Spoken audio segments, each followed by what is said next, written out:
Bonjour à tous et content de vous retrouver pour cette nouvelle émission de cette année-là avec autour de moi, on a des petits nouveaux. On va commencer par les anciens. Christophe toujours là. Bonjour à tous, bonne année. Ouais. Ah oui, bonne année. Ah, c'est un peu tard, pardon. Ouais, c'est un peu tard là maintenant. Hein, bon, voilà, on fera. Allez, on y va. Bonne année. On retrouve notre ami bien sûr Olivier François. Bonjour. Vous allez bien, Olivier? Ça va très bien. Bon, parfait. Nous avons le plaisir d'avoir Daoud Bogozala. Bonjour. Bonjour Daoud. Et on a aujourd'hui le rédacteur en chef de la revue Éléments. Bon, le nouveau numéro est en kiosque en ce moment, je vous le montre, il est là, il est tout beau. Notre ami Xavier Aimant.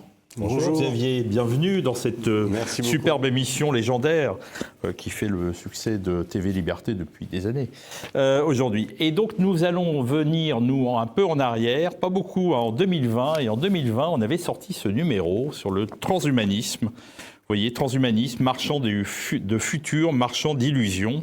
Alors cette année 2020, mon cher Christophe, vous allez nous en parler un peu. Qu'est-ce qui s'est passé en 2020 exactement ? Je reviens à chaque fois sur un peu le concept de notre émission. Cette année-là, en fait, c'est cette année-là d'un numéro ancien d'Éléments. Alors généralement, on aime bien, on joue presque sur une fibre nostalgique, c'est des numéros relativement anciens. Bon là, c'est un numéro qui a 5 ans. C'est le numéro, je crois que c'est le numéro 180 de février 2020 que nos lecteurs peuvent se procurer en version physique. Et les anciens, on peut les télécharger. Donc, très belle couverture d'ailleurs dont vous êtes l'auteur, hein, Patrick. Oui, il paraît. Voilà. Alors, c'est février, c'est le tout début de l'année 2020. Alors, l'année 2020, c'est une annus horribilis, comme dirait l'autre. Le magazine Time l'a qualifié avec un sondage comme la pire année de l'histoire de l'humanité. Alors, effectivement, nous, en février 2020, les problèmes commencent puisqu'on est en plein confinement mondial, ou en tout cas, il débute. Je crois que c'est précisément au moment de notre publication, c'est la fameuse ville chinoise de 12 millions d'habitants qui se confine. 12 millions, c'est beaucoup, hein, c'est presque le nombre de lecteurs d'Éléments, c'est énorme. Alors on arrive ensuite à la course au vaccin avec toutes ces espèces de problèmes invraisemblables, les vaccins Sputnik, AstraZeneca, c'est presque des noms de science-fiction. Qu'est-ce qui se passe en politique? Donc nous sommes 5 ans en arrière. En fait, c'est la défaite de Trump. Là, on s'inverse un petit peu, qui est remplacé par Biden. Il y a tout un tas de problèmes, effectivement. Très malade, d'ailleurs. Qui était, oui, déjà un peu impotent.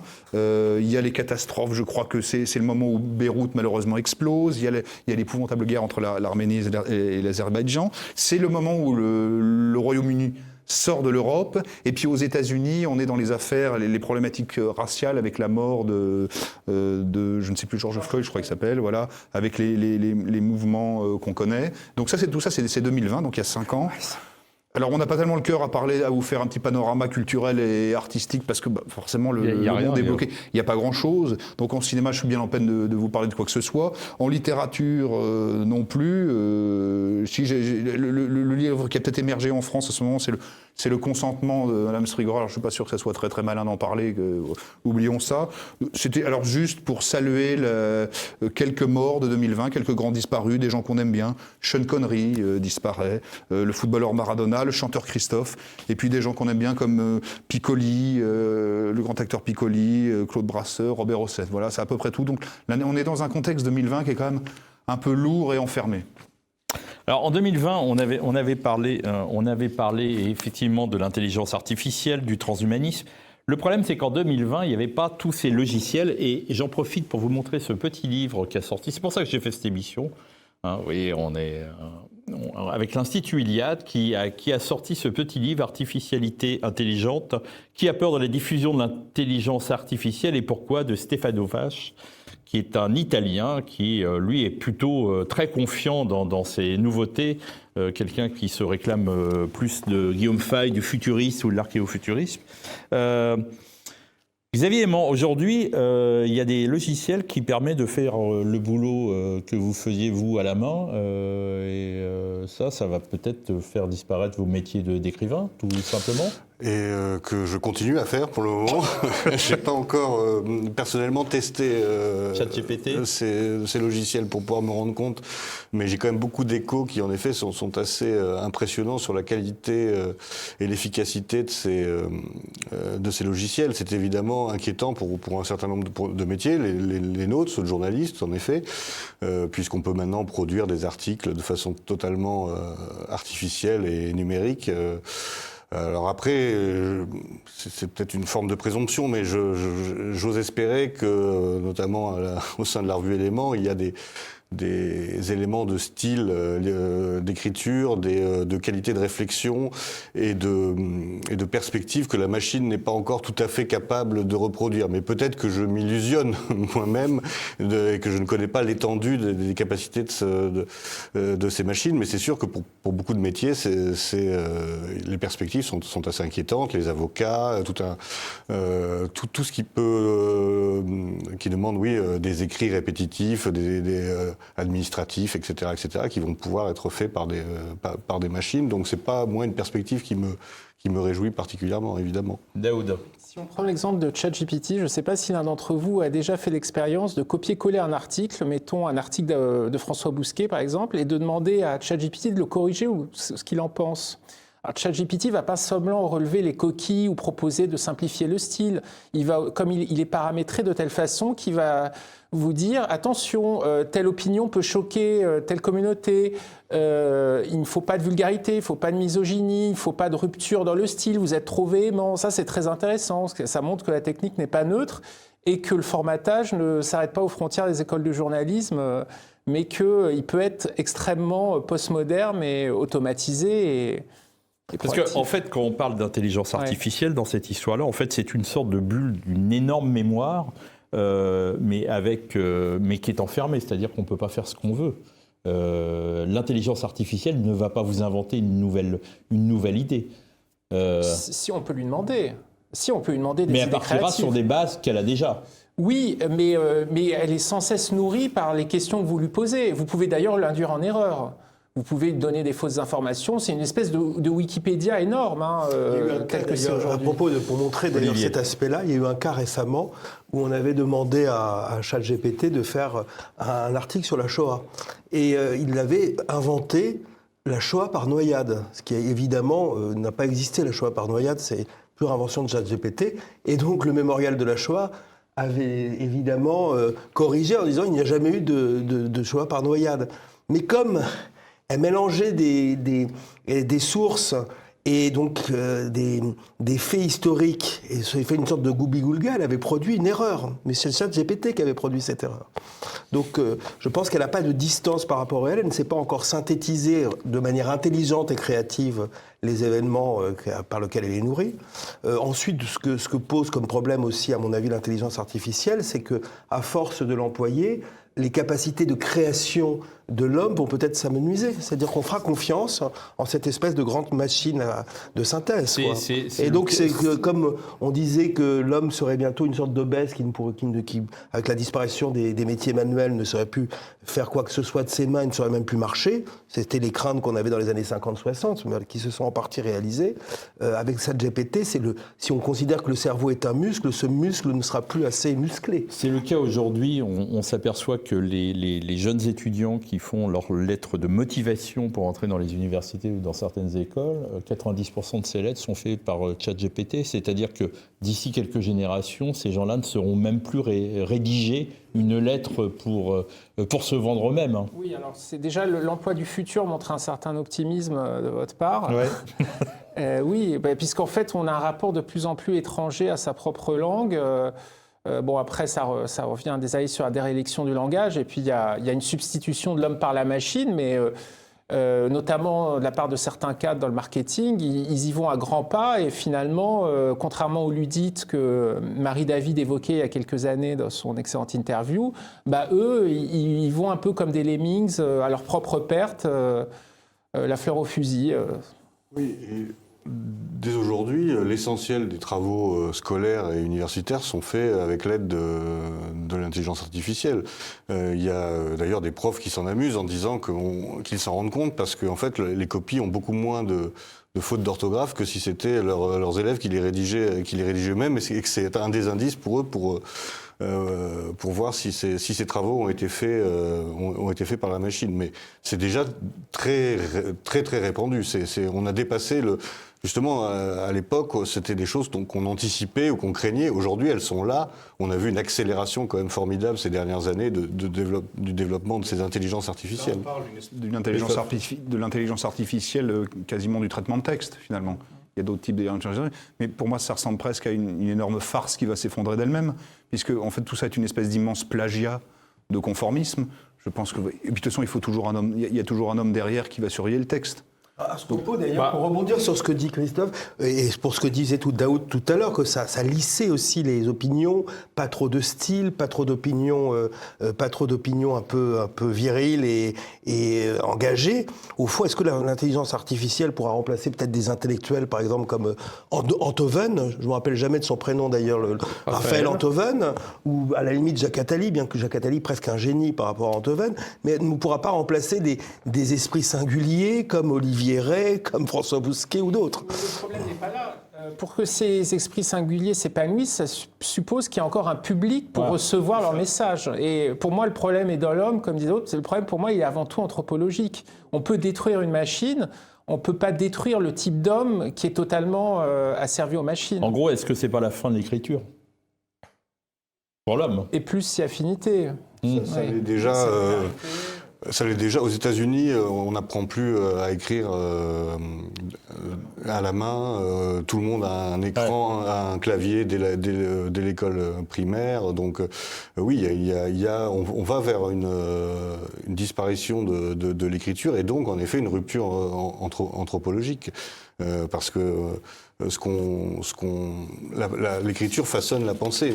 Et c'est pas du tout le même rapport entre quelque chose qu'on écrit à la main, quelque chose qu'on tape sur un écran. Donc tout ça participe de ce courant justement transhumaniste. Cette pratique du chat GPT, etc., elle est en effet amenée à produire une nouvelle espèce d'être humain, laquelle, ça c'est assez inquiétant de l'imaginer, mais le but c'est ça, c'est de préparer les gens à la prochaine étape qui est celle en effet du transhumanisme. Moi, je me souviens, Stéphane Vage, lui, il dit le progrès, c'est quand même quelque chose de formidable, on peut pas passer autrement.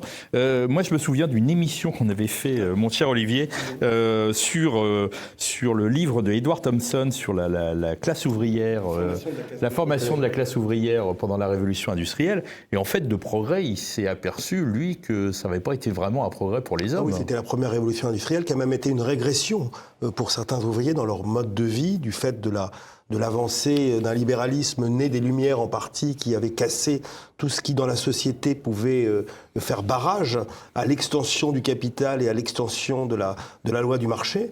Et d'ailleurs, les ludites d'une certaine tradition et libérale et marxiste se sont moqués pendant très longtemps en disant au fond ces gens refusaient le progrès, c'était des ignares. En fait, ce qu'ils défendaient en détruisant les machines, c'était leur savoir-faire.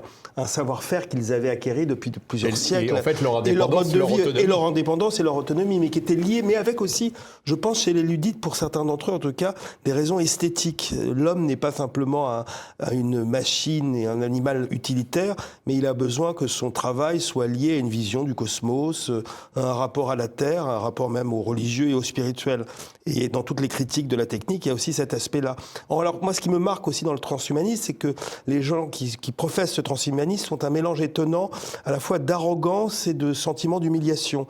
Il y a une très belle formule du philosophe Gunther Anders qui parle de ce rapport d'humiliation par rapport au monde de la machine qui est la honte prométhéenne. L'humain a honte devant la machine qui est évidemment plus efficace, moins faillible que lui. Et alors c'est la question que se peut se poser. Je n'ai pas lu le livre de cet Italien, mais la fascination que certains ont pour la performance de la machine, et au fond nourrit un mépris pour ce qu'est l'homme faible, faillible, avec ses indécisions, etc. Ce qui, à mon avis, fait aussi la beauté de l'être humain, et non pas cette espèce de machine lisse et performante qui est de pseudo-surhomme au bout du compte, parce que au fond, ce surhomme de la technique, ce surhomme transhumaniste sera un homme augmenté, et pas un surhomme au sens de Nietzsche qui s'accomplit. Dans ce dossier, Jean-François Gauthier nous expliquait que la prétention de l'amélioration par une technique immédiate de vivant issue d'une longue chaîne de mutations aléatoires et lentes et multimillénaires relève de la mystification, c'est-à-dire que on est incapable de faire un homme aujourd'hui. On ne comprend même pas le cerveau et on aurait du mal quand même à l'augmenter. Il faut lier aussi, on en avait déjà parlé, le transhumanisme au trans. c'est-à-dire l'obsession du trans, l'obsession de la transgression de l'humanité telle qu'elle est, qu'elle soit notamment d'ailleurs une humanité sexuée, une humanité mortelle. Je pense que quand on s'intéresse un petit peu à la grande tradition philosophique et religieuse, notamment européenne, mais même ça se retrouve dans d'autres civilisations, ce qui fonde la dignité de l'homme, paradoxalement d'ailleurs, c'est que c'est un être mortel, c'est un être pour la mort, pour reprendre la formule d'Heidegger, un être pour la mort, et ce qui va définir peut-être cette qualité, c'est de se confronter à la mort. Et d'ailleurs, il y a une autre limite qui n'est pas encore franchie, c'est que c'est biologique, hein, c'est un truisme que j'énonce, mais une humanité de trans, c'est une humanité de stériles, d'hommes et de femmes stériles. Enfin, oui, mais on va maintenant régler les problèmes en faisant de la procréation totalement hors sol. On y est presque. Hein, donc ça va. C'est les problèmes que justement les transhumanistes se proposent de résoudre. Ce qui est terrible là-dedans, c'est qu'il y a une volonté, en effet, de nier la nature, de nier les lois de la nature et de devenir son propre Dieu. On veut tout contrôler et on veut remplacer Dieu et refuser la nature et ses limites et ses obligations. Et c'est pour ça qu'en effet le phénomène trans et le phénomène transhumaniste sont assez similaires, comme le dit Olivier. Et cette phase de transhumanisme, finalement, c'est la dernière phase de l'arraisonnement de nos existences par la technique. L'histoire de la modernité puis de la postmodernité, c'est progressivement la prise de contrôle du monde, de nos existences par la technique. Et là, c'est la phase où c'est même notre propre corps qui va être englobé, qui va être avalé par la machine. Et ce qui, moi, me semble un cauchemar, ce qui me frappe le plus, c'est que pour beaucoup, ça apparaît comme un avenir souhaitable. Il y a beaucoup de gens que ça enthousiasme, ces perspectives. Et c'est ça que je trouve assez terrifiant, moi. Et d'ailleurs, les rêves d'immortalité tels qu'énoncés par quelqu'un comme Laurent Alexandre, qui est de se dire « je vais pouvoir devenir potentiellement immortel », en survivant à ma mort biologique, en gros en greffant sous forme d'une mémoire sur un processeur, quelque chose comme ça en dit long sur sa conception de sa propre humanité. En fait, c'est vraiment l'homme-machine. Il faudrait d'ailleurs transformer Laurent Alexandre en ordinateur ou l'enfermer dans un ordinateur, ses cendres dans une... Xavier Aimant, parce que notre ami Stéphane Auffage, qui est quelqu'un qui... on pourrait dire largement dans notre mouvance, c'est une vieille tradition, ça, chez les Italiens. Ça date même du futuriste. Ce côté, avoir peur d'être un conservateur, d'être pour la modernité, le progrès, on retrouve ça chez nous avec des gens comme Guillaume Fay qui ont énormément travaillé là-dessus. Ça fascine, ça. Hein. Oui, il y a une fascination pour la technique, pour le progrès, pour la dimension prométhéenne, comme on dit, de l'homme, qui est en effet assez développée, notamment dans les milieux, on va dire, de la droite plus ou moins radicale italienne, qui voit ça en effet comme finalement une poursuite du futurisme des années 20-30. Et donc il y a un courant qui n'est pas majoritaire, mais qui existe de militants politiques qui voient aussi ça comme une réponse, par exemple, aux problématiques démographiques qui sont particulièrement marquées en Italie. Donc, puisqu'on ne fait plus d'enfants naturellement, on va développer des moyens alternatifs technologiques pour faire des enfants.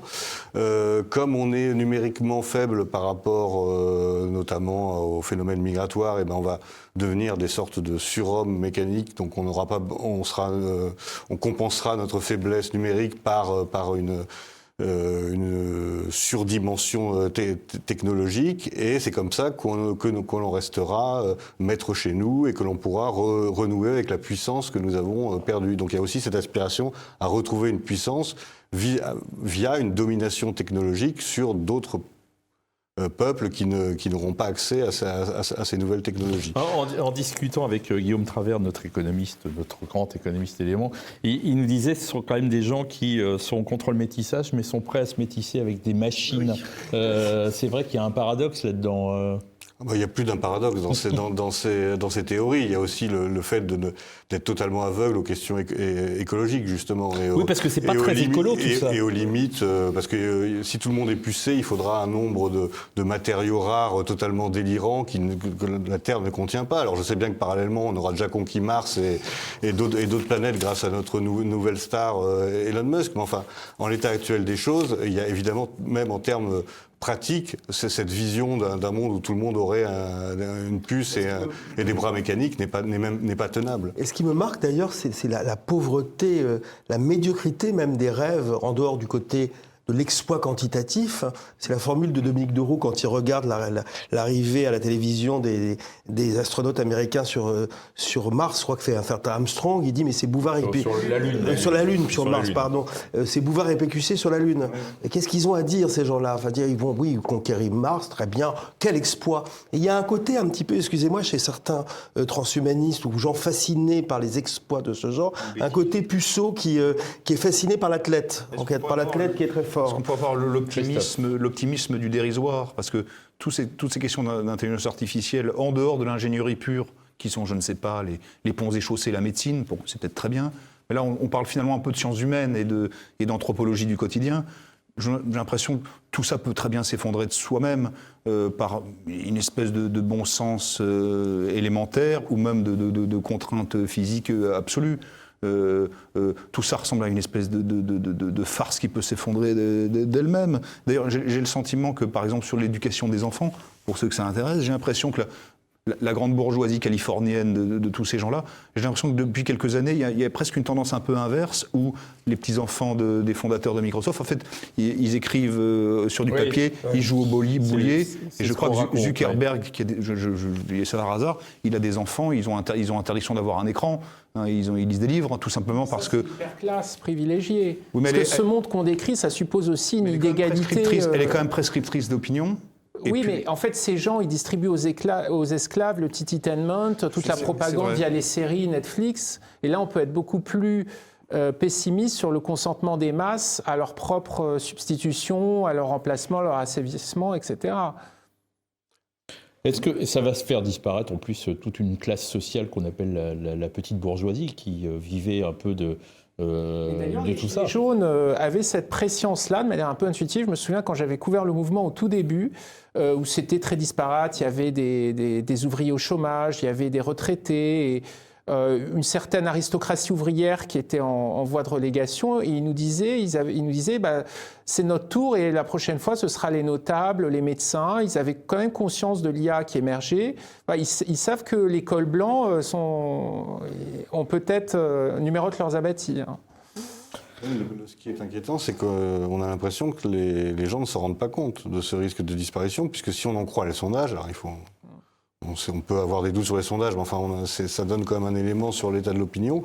Il y a beaucoup de gens qui sont très favorables. On a posé des questions aux gens. Est-ce que vous êtes d'accord pour avoir une puce qui remplacerait votre permis de conduire, votre carte de santé, etc. Ah oui, ce serait tellement pratique. Et 75% des gens étaient d'accord. Cher Xavier, il y a eu une expérience qui a été faite il y a quelques années par un groupe grenoblois un peu technophobe, on va dire, qui est Libertica, qui avait distribué dans des boîtes aux lettres Liberty Card, où on proposait aux gens justement de se faire pucer pour avoir dans leur veine, enfin dans leur corps, à la fois leur carte d'identité, leur carte de santé, leur carte d'électeur. Et les gens avaient répondu oui, il y a vraiment un consentement. Est-ce qu'on n'est pas déjà dans une espèce d'ère post-humaine quand on voit, ne serait-ce que dans le métro, les transports en commun, tous ces gens avec leurs petites bulles, leurs écouteurs dans les oreilles, aucune communication avec le monde extérieur, les formules de politesse sont tombées en désuétude, plus personne ne lit.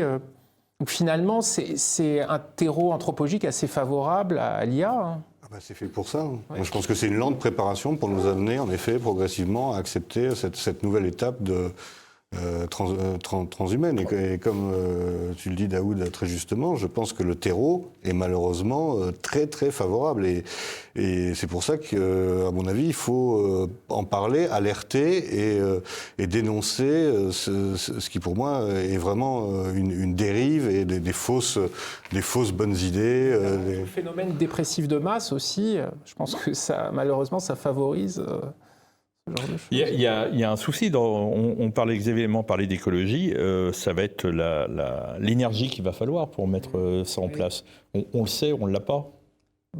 Il me semble. Après, Baby drill, hein, comme mais dit, si on prend la aujourd'hui, Bible, si on prend la Bible, l'archéofuturiste de Guillaume Faye, il décrit quand même un monde ultra inégalitaire où on a une espèce un Occident ultra mécanisé, ultra développé, et à côté de ça, une Afrique, une humanité d'esclaves et dont on spolie les sols, etc. Donc est-ce qu'il peut y avoir, il faudrait demander ça à des gens de la gauche libertarienne, ultra-progressiste, prométhéenne, est-ce qu'il peut y avoir un monde égalitaire fait par l'IA?